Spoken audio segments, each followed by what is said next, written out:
C'est une liste non exhaustive, bien évidemment, si vous en voulez plus, dites-moi. C'est parti, on commence avec Aristote. Déjà, il faut savoir qu'Aristote, c'est à peu près la 10e personne à avoir vécu sur Terre, donc il a pu découvrir pas mal de trucs sans trop se creuser la tête. Par exemple, il a découvert que la nature est en mouvement, un peu logique, que l'homme est un peu différent des autres animaux. Il a aussi inventé soi-disant le syllogisme, donc effectivement quand tu pars de quelque chose qui est vrai et qui a pour conséquence quelque chose de vrai, et bien si tu as cette première chose vraie, tu as la deuxième chose vraie. Voilà. Les choses ont une matière et une forme. Donc en fait il avait vraiment des bons yeux, le mec était vraiment perspicace. Après le pire c'est que dans tout ça il a quand même réussi à dire de la merde, comme les femmes ont moins de dents que les hommes. Voilà, c'était. Enfin, fallait juste compter quoi, mais c'est pas grave. Ensuite on enchaîne avec Platon. Platon c'est le disciple de Socrate. Donc ces textes en fait c'est 99% les discours de Socrate, sauf que Socrate il avait la flemme d'écrire. Donc Platon c'était un peu son esclave qui écrivait les trucs de Socrate.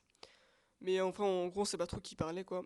C'était après le maître d'Aristote. Donc en gros c'était tous des fous qui se tiraient entre eux vers un état de folie plus avancé, qui se tiraient entre eux vers le bas en s'enseignant des trucs. Platon dans tout ça c'est un peu le centre de la chaîne, donc c'est un peu de sa faute si la philosophie moderne ça existe aujourd'hui. Donc lui qu'est-ce qu'il a fait? Il a dit la théorie des idées. En gros il dit qu'avant la naissance on est en contact avec le monde des idées, puis on doit éveiller nos souvenirs de ça pour retrouver le bien absolu. Donc c'est très gentil, mais en fait à cette époque les gens meurent à 30 ans de maladies, de famine, de guerre, de travail forcé, pendant que lui il pense à tout ça. Il s'en foutait un peu je pense de cette histoire de nostalgie du monde des idées, ils auraient mieux fait, enfin bref il aurait mieux fait d'inventer l'eau courante. Ensuite pour continuer par ordre alphabétique, on a Simone de Beauvoir. Alors elle, à première vue, voilà, elle est féministe, écrivaine, journaliste, on dirait que tout va bien. Mais bon déjà il y a un premier problème, elle est mariée à Jean-Paul Sartre. C'est un problème en soi parce que cet homme est fou. Mais en plus, elle a une petite activité un peu particulière dans son temps libre, c'est qu'elle séduit ses étudiantes à l'université, puis elle les ramène chez elle, à son mari, Jean-Paul Sartre. Voilà, c'est terrifiant. On enchaîne avec René Descartes. René Descartes, il a pris 6 mois de sa vie à remettre en question ses sensations.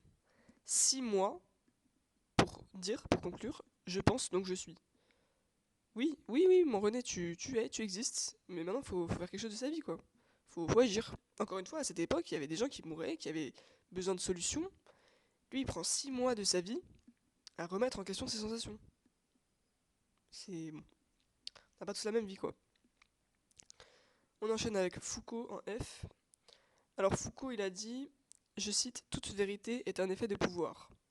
Donc c'est pas très logique parce qu'il participe avec sa thèse à dire quelque chose qui est du coup un effet de pouvoir. Donc c'est pas valide. Aussi, qu'est-ce qu'il fait d'autre? Il arrête pas de critiquer les trucs. Par exemple, il critique le système carcéral moderne qui fait souffrir l'esprit plutôt que le corps. Comme si c'était mieux de se faire couper les mains comme au Moyen-Âge. Donc moi je pense qu'on aurait dû lui couper les mains. Après on enchaîne en H, Hegel. Hegel, j'ai la flemme de l'étudier parce que ça a l'air super chiant, mais en gros il est allemand donc déjà voilà, ça fait beaucoup. C'est trop. Ensuite on a Hobbes, donc lui pareil j'ai la flemme de l'étudier mais il a le même nom qu'une peluche tigre, donc ça fait pitié. Ensuite on enchaîne là, c'est du lourd. On a Kant. C'était une phrase de Kant qui fait partie d'une des phrases les plus courtes de son livre S'orienter vers la pensée. S'orienter vers la pensée. Une pure croyance de la raison est donc le poteau indicateur ou la boussole qui permet aux penseurs spéculatifs de s'orienter lors de ces incursions rationnelles dans le champ des objets suprasensibles, mais aussi à l'homme doué de raison commune mais moralement saine de tracer son chemin, dans une intention tant pratique que théorique, entièrement appropriée à toute la finalité de sa détermination. Et c'est également cette croyance de la raison qui doit être posée au fondement de toute autre croyance, voire de toute révélation. Donc avant de faire de la philosophie, je pense qu'il faut savoir s'exprimer dans des phrases de moins de 10 lignes, parce que c'est comme ça qu'on parle en fait normalement quand on est quelqu'un de sensé. Alors on continue avec Karl Marx. Karl Marx, je vais poser une petite citation. La philosophie classique s'est contentée d'interpréter le monde, mais ce qui importe c'est de le transformer. Donc ces écrits sont voués à être appliqués et à être utiles et concrets. Ça déjà on aime.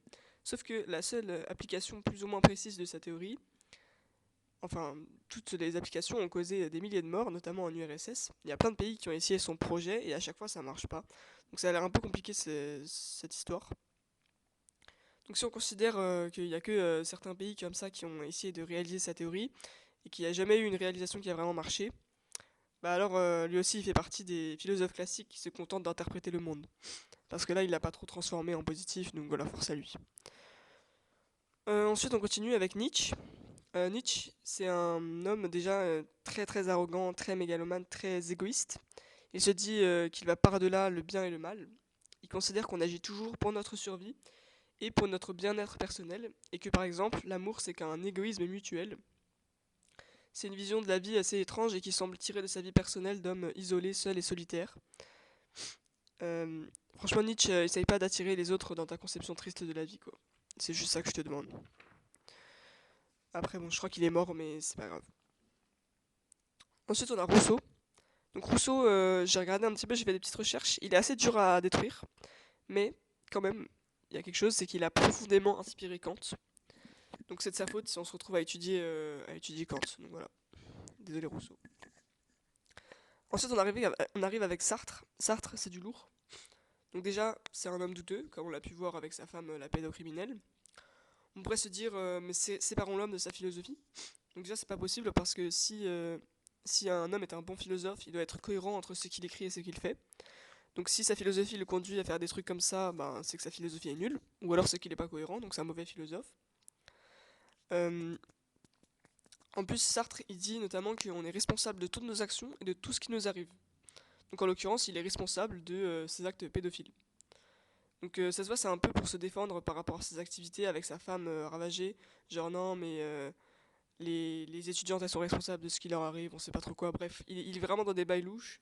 Il dit n'importe quoi, il fait n'importe quoi. Ensuite, Socrate.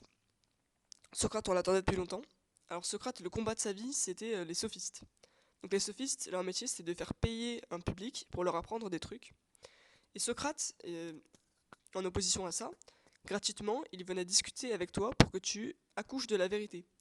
En gros, gratuitement, c'est toi qui lui apprenais des trucs. Et Socrate, il osait critiquer les sophistes qui faisaient une activité, un métier quoi. Une activité lucrative. Ils ont le droit d'essayer de survivre. Donc Socrate, il était pauvre, exclu et moche. Et en gros, il aurait mieux fait de se trouver un métier pour nourrir sa famille. Ensuite, on enchaîne avec Spinoza. Alors Spinoza, il dit que tout n'est qu'une seule substance et que tout est déterminé et nécessaire, donc on n'est pas libre de nos actions. Du coup, après avoir dit ça, il s'est rendu compte que son livre servait à rien. Donc ce qui est pas faux, moi je suis pas forcément en désaccord avec lui. Mais ça sert à quoi d'écrire ça du coup? Et donc il a ajouté que la liberté, c'est savoir qu'on est déterminé. En gros, tout ce que tu fais, tu le choisis pas. C'était déterminé par avance. Mais comme tu le sais parce que t'as lu Spinoza, eh bien t'es libre. Voilà, c'est génial. Et on va bientôt finir. On a ensuite Thalès. Thalès, on le garde pour la fin, mais en fait on dit que c'est le premier philosophe. En gros, c'est le premier à s'être dit, mais si on arrêtait de croire en Zeus et Athéna et tout ça et n'importe quoi, et qu'on réfléchissait un peu. Du coup, il s'est posé, et il a dit notamment que ce qui persistait dans le changement, c'était l'eau. Donc voilà, finalement, il aurait pu continuer à croire en Poséidon, ça aurait pas changé grand-chose.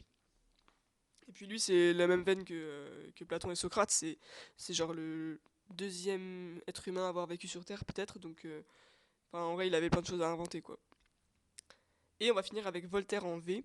Alors Voltaire, il critique la métaphysique, donc ça déjà c'est cool, il gagne un point. Mais bon, il est un peu louche quand même. Apparemment, il considère le peuple comme superstitieux, fanatique. Il veut l'utiliser pour son travail afin d'accélérer le progrès technique. Il a dit notamment: l'esprit d'une nation réside toujours dans le petit nombre, qui fait travailler le grand et nourri par lui et le gouverne. Donc il fait le progressiste, mais en vrai, il veut juste une oligarchie, voire une monarchie. Il est décevant, il est décevant. Voilà, donc finalement, je pense que tous les philosophes sont détruisables en moins de 10 minutes, très rapidement. Il en reste plein, évidemment, mais c'est pas parce qu'ils sont pas détruisables, évidemment. Donc voilà, je reste à l'affût.